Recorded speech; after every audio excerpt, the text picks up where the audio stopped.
Tingin dito. Kailangan ko ng Boy Scout. Kailangan ko ng sundalo. Piloto, kasi marami na akong eroplano, wala akong piloto.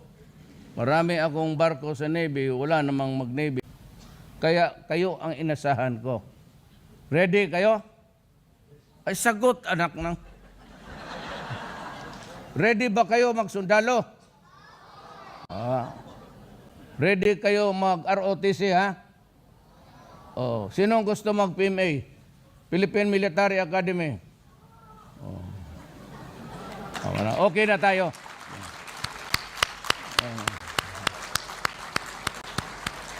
Sino lang yung gusto mag-asawa na walang trabaho?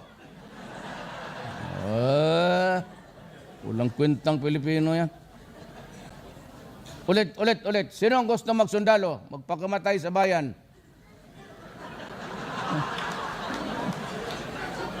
Ano mo, bakit ba spring yung kamay ninyo pag ganon-ganon?